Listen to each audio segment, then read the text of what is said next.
Title: पत्नी DM बनी और पति को छोड़ दिया। दिल छू लेने वाली कहानी। बारिश की हल्की बूंदें गांव की टूटी सड़कों पर गिर रही थीं। रात के करीब 11 बज रहे थे। एक छोटा सा घर जिसकी छत से पानी टपक रहा था, उसी घर में बैठा था अरमान। उसके हाथ में पुरानी कॉपी थी जिसमें वो अपनी पत्नी सना के नोट्स बना रहा था। सना कमरे के कोने में बैठकर पढ़ रही थी। उसकी आंखों में एक सपना था, डीएम बनने का सपना। लेकिन घर की हालत बहुत ख़राब थी।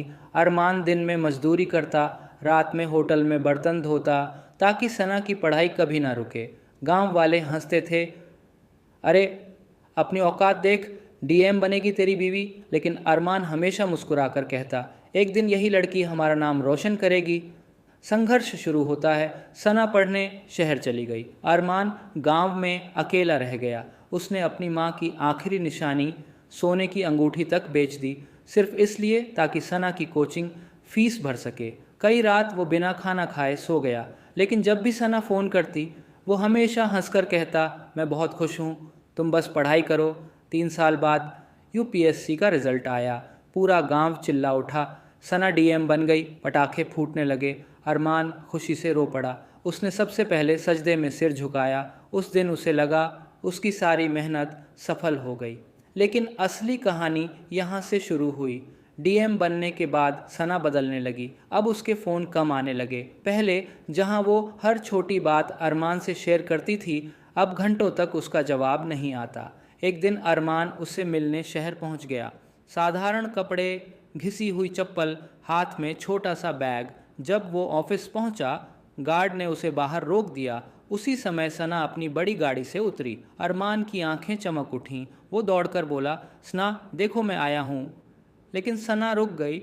उसने आसपास खड़े अफसरों को देखा और धीरे से बोली, यहाँ ऐसा मत करो, मेरी इमेज खराब होगी। ये सुनकर अरमान चुप हो गया। उसकी आंखों की चमक वहीं ख़त्म हो गई। सबसे बड़ा झटका कुछ दिनों बाद अरमान के घर एक लिफाफा आया। उसमें तलाक के कागज़ थे। कारण लिखा था, हम दोनों की ज़िंदगी और स्टेटस अब अलग हैं। अरमान देर तक वो कागज़ देखता रहा। उसकी आंखों से आंसू गिरते रहे। जिस लड़की के सपनों के लिए उसने अपनी ज़िंदगी लगा दी, आज वही उसे अपनी ज़िंदगी से निकाल रही थी। टूटने के बाद अरमान पूरी तरह टूट चुका था। लोग ताने मारते, हमने पहले ही कहा था। लेकिन उसने कभी सना के खिलाफ कुछ नहीं कहा। वो बस चुप रहता। फिर एक दिन उसने फैसला किया, अगर मेरी ज़िंदगी ख़त्म हो गई तो मेरे सपनों का क्या।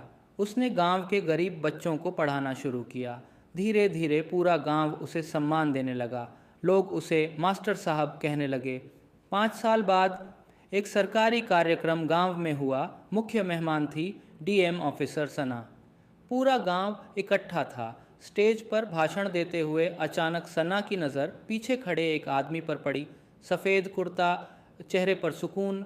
वो अरमान था। लेकिन अब वो पहले वाला कमज़ोर इंसान नहीं था। पूरा गांव उसकी इज्जत करता था। कार्यक्रम ख़त्म होने के बाद सना धीरे धीरे उसके पास आई। आंखों में आंसू थे। उसने कांपती आवाज़ में कहा, मुझे माफ़ कर दो। अरमान हल्का सा मुस्कुराया, माफ़ी गलती की होती है और तुमने तो बस वही चुना जो तुम्हें सही लगा। सना रो पड़ी। लेकिन दिस टाइम अरमान बिना पीछे देखे वहाँ से चला गया और सना बस उसे जाते हुए देखती रह गई। एंडिंग लाइन, कभी उस इंसान को मत छोड़ो जिसने तुम्हारे